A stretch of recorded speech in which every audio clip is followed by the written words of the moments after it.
Ya, Assalamualaikum warahmatullahi wabarakatuh. Ya, perkenalkan saya Niki Alam Syarahab dari kelas TE 3F. Di sini saya akan menjelaskan proses machining pembuatan mur atau nut.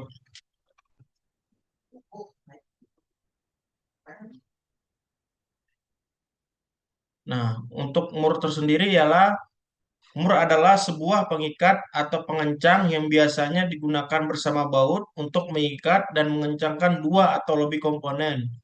Mur memiliki ulir di bagian dalamnya yang sesuai dengan ulir baut, dan fungsinya adalah untuk mengunci dan mengencangkan baut agar sambungan tetap kuat.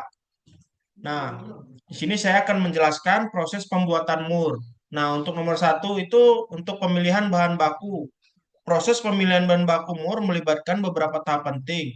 Tentukan jenis dan kualitas bahan sesuai dengan kebutuhan aplikasi mur. Misalnya stainless steel. Nah, stainless steel sendiri itu adalah eh, tahan terhadap korosi dan cocok untuk lingkungan ekstrim. Misalnya SS316 atau SS304. Nah, di sini ada gambarnya. Nah, bentuk bahannya itu batang stainless berbentuk seperti balok.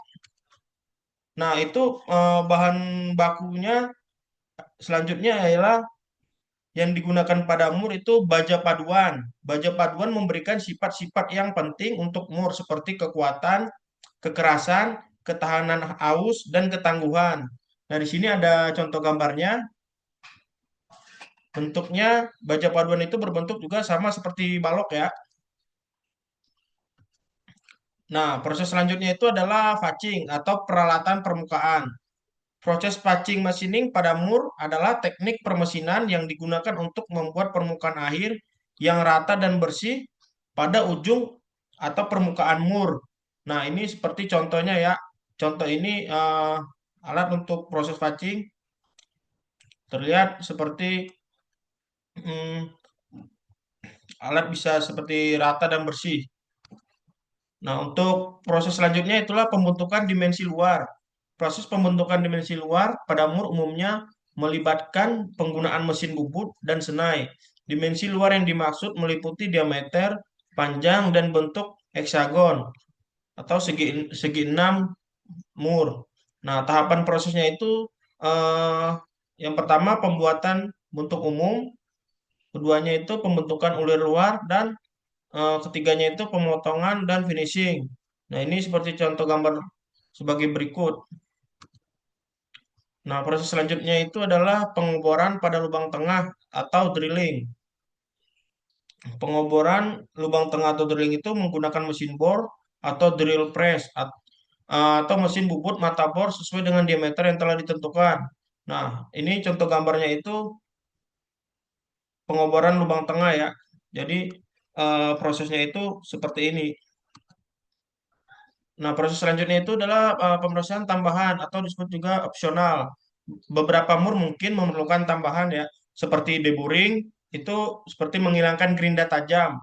Nah, contoh gambar sebagai berikut, ini ada before after, di mana sebuah bahan telah dilakukan proses deburring, terlihat sangat jelas perbedaannya.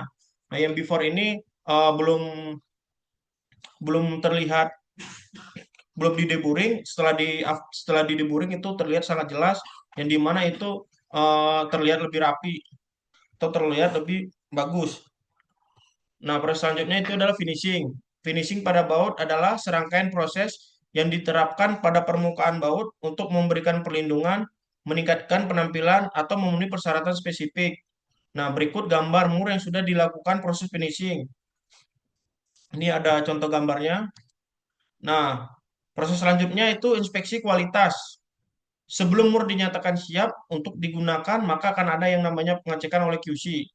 Untuk pengecekan kualitas oleh QC pada mur yang telah siap pakai, beberapa alat yang umumnya digunakan meliputi mikrometer, jangka sorong, dan alat ukur lain yang dapat mengukur dimensi dan spesifikasi teknik mur. Selain itu, alat pengujian seperti spektrometer dan mikroskop juga dapat digunakan untuk menganalisis komposisi material dan permukaan mur.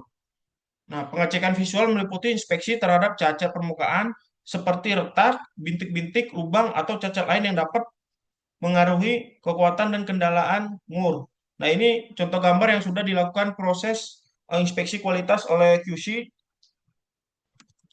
Nah, untuk